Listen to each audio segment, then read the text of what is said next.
একটা প্রবাদ আছে, এটা শুনলে আপনারও হাসি লাগবে, যে কাক তোর কান নিয়ে চলে গেল। সে নিজের কানটা আছে না নেই, সত্যি নিয়ে গেছে না নিয়ে যায়নি, সেটা চেক না করে সে কাকের পিছনে দৌড়াচ্ছে। বর্তমানে ম্যাক্সিমাম খ্রিস্ট বিশ্বাসীর ক্ষেত্রে তাই ঘটছে। তারা যীশু খ্রিস্টের কথা শুনেছে মানুষের কাছে, যে সমস্ত মানুষের কাছ থেকে শুনেছে তারা সঠিক বলেছে না ভুল বলেছে, প্রকৃতপক্ষে যীশু খ্রিস্ট যে শিক্ষা দিয়েছেন সে অনুযায়ী বলেছে নাকি অন্যভাবে বলেছে, তারা শাস্ত্রেতে মিলিয়ে না দেখে সেই কথা অনুযায়ী তারাও দৌড়াচ্ছে। যার দরুন দেখা যায় যে যীশু খ্রিস্ট যে শিক্ষা দিয়েছে তারা সম্পূর্ণ উল্টো পথে চলছে। তাহলে তারা কি করে ঈশ্বরের রাজ্যে পৌঁছাতে পারবে? তাই বর্তমানে আমাদের ম্যাক্সিমাম বিশ্বাসীদের ক্ষেত্রে তাই ঘটে। তাদের কাছে শাস্ত্র রয়েছে বা বাইবেল রয়েছে, তারা বাইবেল দেখে না, যে সমস্ত কথা কেউ বলেছে সেটা মিলিয়ে দেখে না প্রকৃতপক্ষে শাস্ত্র থেকে, সেটাই বিশ্বাস করে চলেছে। উল্টে যে সত্য কথা বলছে তার সঙ্গেই সে তর্ক করছে, বিতর্ক করছে। তা এটাই বর্তমানে হয়ে আসছে। তাই আজকে আমরা এমন একটা আলোচনার বিষয় নিয়েছি, যে আলোচনাটা যীশু খ্রিস্ট বলছেন এক, কিন্তু বর্তমান খ্রিস্টান ওয়ার্ল্ড ম্যাক্সিমাম মানুষেরা চলছে পুরো উল্টো দিকে। কেননা যীশু খ্রিস্ট বলছেন যেটা, তার সম্পূর্ণ বিপরীত মুখে তারা চলছে। সেই বিষয় নিয়ে আজকে আলোচনা করব। তাই আশা করি আজকের আপনার এই আলোচনা অনেক কাজে লাগবে, অনেক প্রয়োজনে আপনি ব্যবহার করতে পারবেন, যেটা শাস্ত্র থেকে নেওয়া হয়েছে। তাই আসুন আমরা মিলিয়ে দেখব যে কেউ কিছু বললে সেটা শাস্ত্রেতে কি রয়েছে মিলিয়ে দেখা। তাই লুক যদি 5 অধ্যায় 31 এবং 32 পদ দেখেন, সেখানে যীশু খ্রিস্ট কি শিক্ষা দিচ্ছেন আর বর্তমানে বিশ্বাসীরা কোন পথে চলছে, সম্পূর্ণ উল্টো পথে চলছে। আসুন এখানে দেখা যাক যে এর অর্থ কি, এর প্রকৃত অর্থ, সত্য তত্ত্ব, রহস্য না জানতে পেরে মানুষেরা নিজেদের মতো প্রচার করছে, সব এক করে দিচ্ছে। সেখানে যিশু বলছেন, যিশু উত্তর করিয়া তাহাদিওকে কহিলেন, সুস্থ লোকদের চিকিৎসকের প্রয়োজন নাই, কিন্তু পীড়িত লোকদেরই প্রয়োজন আছে।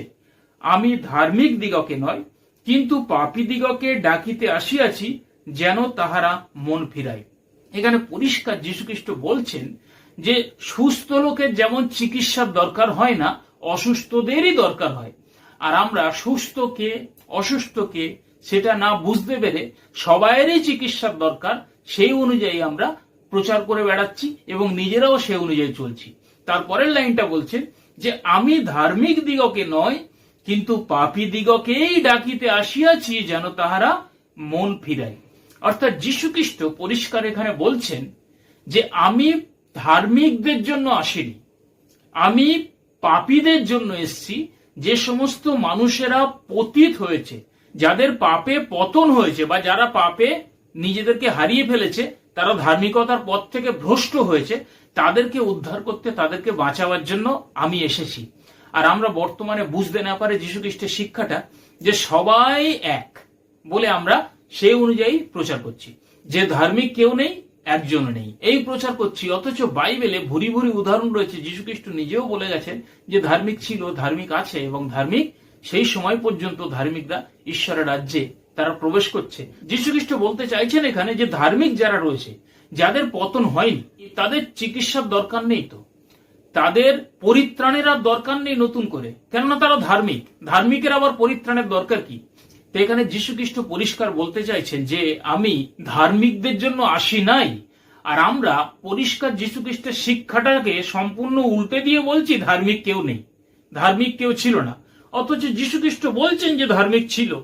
আর আমি ধার্মিকদের জন্য আসিনি, আমরা যীশুর শিক্ষাকে বন্ধ করে দিয়ে কে কি বলে গেছে তার পিছনে দৌড়াচ্ছি, সেই কাক কানটা নিয়ে চলে গেছে তার পিছনে দৌড়াচ্ছি। কিন্তু বাইবেলে আপনি খুললে দেখতে পাবেন যে ভুরি ভুরি উদাহরণ রয়েছে যে ধার্মিক জাতি ছিল, ধার্মিক বংশ ছিল, ধার্মিক ধারা ছিল। সেটা আমরা বুঝতে পারিনি। কেন? আমরা সত্য তত্ত্ব রহস্য জানি না। আমরা মহাসত্য তত্ত্ব না জানতে পারার দরুন আমরা সব এক করে ফেলেছি। যেই 52 সেই 53 বলে আমরা এক করে ফেলেছি। সেই কারণের জন্য সবাই পাপ করেছে, সবাই পাপী, ধার্মিক বলে কেউ নেই। তাই যীশু খ্রিস্ট সবার জন্যই এসছেন। অথচ যীশু খ্রিস্ট নিজে কি বলেছেন আসুন আমরা পরপর দেখব, তাতে আপনিও বুঝতে পারবেন। শুধু লুক এখানে নয়, এখানে যদি মথি 9 অধ্যায় 12-13 পদ দেখেন সেখানেও আপনি পাবেন। মার্ক যদি আপনি 2 অধ্যায় 17 পদ দেখেন সেখানে একই কথা লেখা রয়েছে। আসুন আমরা আরো একটু আগে যাই, তাহলে আমরা বুঝতে পারবো। যেখানে মথি তার 15 অধ্যায় 24 পদ বলছেন যে ইসরায়েল কুলের হারানো মেষ ছাড়া আমি আর কাহারও কাছে প্রেরিত হই নাই। অতএব যীশু খ্রিস্ট কেবলমাত্র সেই পতিত মানুষের উদ্ধারের জন্য এসেছিলেন, পতিত মানুষের মুক্তির মূল্যরূপে নিজেকে উৎসর্গ করার জন্য, প্রায়শ্চিত্ত করার জন্যই এসেছিলেন। আর মানুষেরা বুঝতে পারেনি, তাই যীশু খ্রিস্ট বলছেন আমি ইসরায়েল কুলের হারানো মেষদের জন্যই এসেছি, আর সেই হারানো মেষ ছাড়া আর কাহারও জন্য আমি আসিনি। আর আমরা বর্তমানে তথা পুরো খ্রিস্টীয় ওয়ার্ল্ড এটাই প্রচার করছেন যে যীশু খ্রিস্ট সবার জন্য এসেছিলেন। যে সুস্থ তার জন্য যীশু খ্রিস্টকে দরকার নেই তো, কেননা বাইবেলে যীশু খ্রিস্ট নিজেই বলে গেছে। আপনি যদি মথে তার 11 অধ্যায় 12 পদ দেখেন, সেখানে লেখা রয়েছে যে অদ্যাবধি স্বর্গরাজ্য বলে আক্রান্ত হইতেছে এবং আক্রমীরা স্ববলে তাহা অধিকার করছে।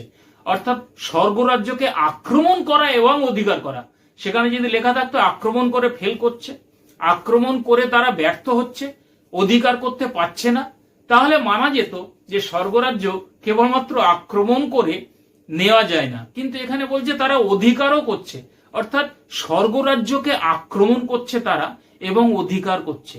যোহন বাপ্তাইজকের কাল হইতে এখন পর্যন্ত, মানে যীশু খ্রিস্টের সময় পর্যন্ত। এর অর্থ আমরা বুঝি না, এর অর্থ বুঝতে না পারার দরুন আমরা সব এক করে ফেলেছি। তাই আমরা এর অর্থ প্রকৃতপক্ষে বুঝতে পারিনি, সেই কারণের জন্য আমাদের কাছে সেটা প্রকাশিত হয়নি। কেননা আমাদের জানার আগ্রহ, আমাদের সেই মহাসত্য তত্ত্ব জানার অভাব এবং ক্ষুধার অভাব থাকার দরুন আমাদের কাছে উন্মোচিত হয়নি। তাই সেখানে লেখা রয়েছে যে আক্রমীরা তাহা অধিকারও করছে, অর্থাৎ যীশু খ্রিস্ট ছাড়াও তারা স্বর্গরাজ্য অধিকার করছে। এখানে পরিষ্কার যীশু খ্রিস্ট নিজে বলেছে, অন্য কেউ বলেনি। তাই যদি অন্য কেউ বলতো এটা হচ্ছে মানা যেত যে সে তার নিজের মন গড়া কথা বলেছে, কিন্তু যীশু খ্রিস্ট নিজে বলছেন যে স্বর্গরাজ্যকে তারা অধিকার করছে। তাই আমি ধার্মিকদের জন্য আসি নাই, আমি পাপীদের জন্য এসেছি।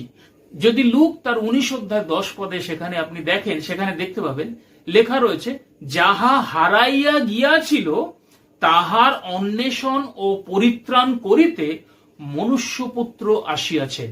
ওখানে লেখা রয়েছে যাহা হারাইয়া গিয়েছিল, অর্থাৎ মানুষেরা যখন পতিত হয়েছিল, সেই পতিত মানুষরা তাদের ধার্মিকত্ব হারিয়ে ফেলেছিল। সবাই না, সবাইয়ের কথা এখানে বলেনি তো। যাহা হারাইয়া গিয়েছিল তাহার অন্বেষণ ও পরিত্রাণ করতে মনুষ্যপুত্র আসিয়াছে, অর্থাৎ যারা পতিত হয়েছিল তাদের জন্যই যীশু খ্রিস্ট এসছেন। যীশু খ্রিস্ট নিজে সেই কথা বলছেন, আর আমরা না বুঝতে পেরে সব এক করে ফেলছি, সেই জন্য আমাদের কাছে মহাতত্ত্ব প্রকাশ পায় না। আর একটু আগে যাই, তাহলে আরো বুঝতে পারবো পরিষ্কার ভাবে যে মথি যদি 26 অধ্যায় 28 পদ দেখেন, যীশু খ্রিস্ট যখন তার শিষ্যদেরকে সেই দ্রাক্ষা রস এবং রুটি দিচ্ছেন, তখন তিনি বলছেন ইহা আমার রক্ত, অর্থাৎ সেই দ্রাক্ষারসকে রক্তের সঙ্গে তিনি তুলনা করে বলছেন যে ইহা আমার রক্ত, যাহা অনেকের জন্য পাপ মোচনের নিমিত্ত পাতিত হয়। অর্থাৎ অনেকের জন্য, আমরা এই জায়গাটা মার্ক করিনি, এখানে লেখা নেই যে সবার জন্য। তাই যীশু খ্রিস্ট নিজে বলছেন অনেকের জন্য। যদি মার্ক 14 অধ্যায় 24 পদ দেখেন, একই কথা আপনি পাবেন যে সেখানেও রয়েছে যে যাহা অনেকের জন্য পাতিত হয়, অর্থাৎ যীশু খ্রিস্ট নিজের শরীরকে ক্ষত বিক্ষত করেছিলেন এবং তিনি সেই রক্ত বইয়েছিলেন। সেটা হচ্ছে যারা পতিত, যাদের পাপের ক্ষমার দরকার রয়েছে, যারা আবার পুনরায় ধার্মিকতায় ফেরার দরকার রয়েছে, তাদের জন্যই যীশু খ্রিস্ট এসেছিলেন। আর তিনি বলছেন অনেকের জন্য, অর্থাৎ কেবলমাত্র পতিতদের জন্যই যীশু খ্রিস্ট এসেছিলেন। তথা আমরা, অর্থাৎ যারা পতিত, তাদের জন্য যীশু খ্রিস্ট এসেছিলেন। সেটা পরিষ্কার বলছে যে অনেকের জন্য। লেখা নেই ওখানে যে সবার জন্য দেয়া হলো, লেখা রয়েছে অনেকের জন্য, অর্থাৎ নির্দিষ্ট সেই বিশেষ সেই গোষ্ঠীকে তুলনা করেছে যারা পতিত, যেটা আমরা মথি 15 অধ্যায় তার 24 পদে দেখলাম যে ইসরায়েল কুলের হারানো মেষ ছাড়া আর অন্য কারো নিকটে প্রেরিত হই নাই। তা আর একটু আগে যান, সেখানে দেখতে পাবেন, সেখানে মথি 10 অধ্যায় 6 পদ, সেখানে লেখা রয়েছে যীশু খ্রিস্ট যখন সে 12 জন শিষ্যকে পাঠালেন, তখন তাদেরকে নিষেধ করেছিলেন, যে বলেছিলেন তোমরা পরজাতীয়দের পথে যেও না এবং সমরীয়দের কোন নগরেও প্রবেশ করিও না, বরং ইসরায়েল কুলের হারানো মেষগণের কাছে যাও ও স্বর্গরাজ্য ঘোষণা করো। তাই যীশু খ্রিস্ট এখানে সেই তার শিষ্যদের যখন পাঠায়, বলে দিয়েছিলেন যে পরজাতিদের পথে যেও না। বলে দিয়েছিলেন যে সমরীয়দের কোনো নগরে প্রবেশ করিও না, বরং ইসরায়েল কুলের হারানো মেষদের কাছে যাও। এবারে কি হলো, কেননা ওখানে লেখা রয়েছে যে পরজাতীয়দের পথে যেও না। কেন তাদের পরজাতিদের পথে যেতে বারণ করলেন? পরজাতিদের কি দরকার নেই পরিত্রাণের? পরজাতিদের কি প্রয়োজন নেই প্রভু যিশুকে? তারা কি কখনো যিশু খ্রিস্টকে জানতে পারবে যদি তাদের কাছে কি গিয়ে কেউ ঘোষণা না করে? কিন্তু তখনকার জন্য যিশু খ্রিস্ট বলেছিলেন যে তোমরা পরজাতিদের পথে যেও না এবং সমরীয়দের কোনো নগরে প্রবেশ করি না।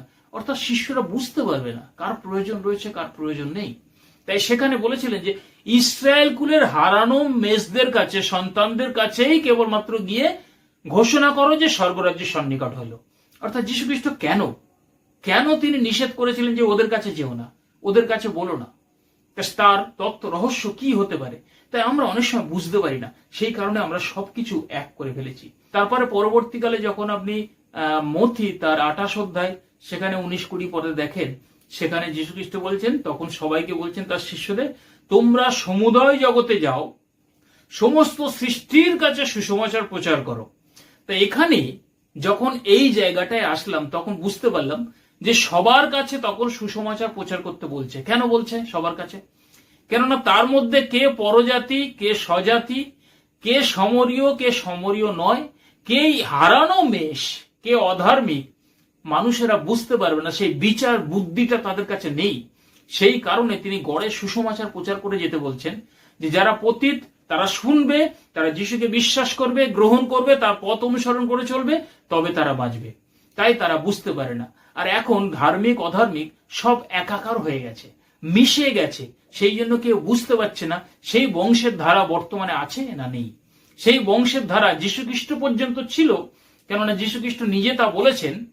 আর এখন পর্যন্ত আছে না নেই সেটা মানুষ তাদের নিজেদের সত্য তত্ত্ব রহস্য না জানার দরুন, নিজেদের আত্মিক পাওয়ার, নিজেদের অন্তর্দৃষ্টি তীব্র না হওয়ার দরুন তারা বুঝতেই পারে না যে প্রকৃতপক্ষে সেই জাতি বা সেই ধারাটা এখন পর্যন্ত অব্যাহত আছে কিনা। তাই সবার কাছে সুসমাচার প্রচার করার প্রয়োজন রয়েছে। কিন্তু যেটা যীশু খ্রিস্ট বলেছিলেন যে তাকে তাদেরই প্রয়োজন যারা পতিত, তাকে তাদের প্রয়োজন নেই যারা ধার্মিক, যারা সুস্থ, তাদের ডাক্তারের দরকার হয় না। তাই আমরা বর্তমানে এই জায়গাটা আমাদের অভাব রয়েছে। আমরা সবাইকেই বলি যে সবাই পাপী, কেউ ধার্মিক নেই, কোনো কালেই ছিল না। তা সেই কারণে যীশু খ্রিস্ট শিক্ষাকে আমরা সম্পূর্ণ উল্টো পথে পরিচালনা করি। তাই যীশু খ্রিস্ট এত কিছু বলেছেন, আর এত কিছু প্রমাণ থাকা সত্ত্বেও আমরা সেই ঘুরে ফিরে একই কথা বলে যাই যে সব এক, যীশু খ্রিস্ট সবার জন্য এসেছিলেন। তাই এখানে যীশু খ্রিস্ট কি মিথ্যে কথা বলেছিলেন? কথাটা যে আমি কেবলমাত্র হারানো মেষদের জন্য এসেছিলাম। তারপরে সক্রিয় বাড়িতে যেটা বলেছিলেন লুক 19 অধ্যায় যেটা দেখলাম, যাহা হারাইয়া গিয়াছিল তাহার অন্বেষণ ও পরিত্রাণ করতেই আমি এসেছিলাম। তাহলে কি হারিয়ে গেছিল? মানুষ হারিয়ে গেছিল। মানুষ সেই ঈশ্বরের অনুগ্রহ থেকে বঞ্চিত হয়েছিল তাদের অপরাধের জন্য, তাদের পাপের জন্য। তাদের সেই পাপ থেকে মুক্তির জন্য যীশু খ্রিস্ট এসেছিলেন।